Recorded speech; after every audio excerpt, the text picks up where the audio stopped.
Well, in his first term as Fed Chair, Jerome Powell has pushed for to proactively issue a digital dollar, central bank digital currency, with the president renominating Powell for a second term as Fed Chair. What does that mean for crypto? Let's bring in CoinDesk's global macro editor and CoinDesk TV anchor, Emily Parker. She's joining us today.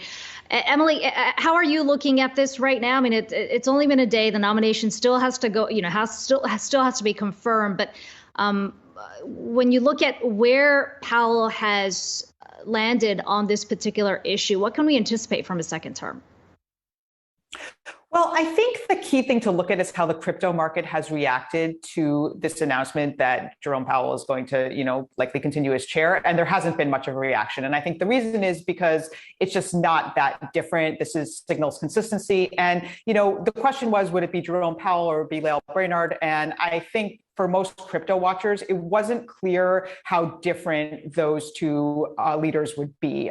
There's not a clear enough distinction between their policies. So the crypto markets haven't really reacted. And I think it's because, they kind of assume that this is going to be more of the same. The big question for crypto, of course, is inflation. If you follow that narrative that crypto is indeed ahead against inflation. So I think that's where you really want to watch the Fed and what they do on the inflation front.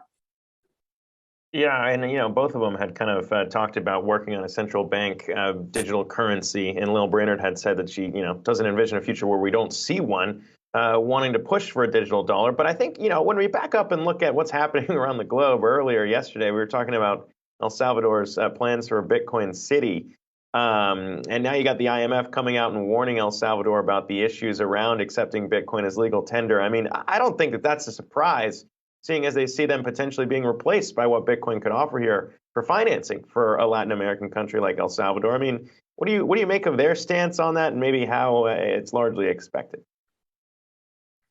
Well, so I think you're exactly right. I think El Salvador, they're making a big bet on Bitcoin in part to gain some sort of independence from institutions like the IMF. So that's clearly what's happening here. I mean, El Salvador is making a really, really bold move. It's either really smart or incredibly dangerous. It's impossible to know because they're really betting that Bitcoin is going to continue to go up. And Bitcoin is a famously volatile currency. So for example, if you look at this Bitcoin bond, this is based on a projection, I believe, by Blockstream that was saying that Bitcoin would reach $1 million in 5 years. That's what they're, one of the bond yield projections is based on that prediction, which of course is far from guaranteed, right? So, I think they are really, really, really betting a lot on Bitcoin's continued rise.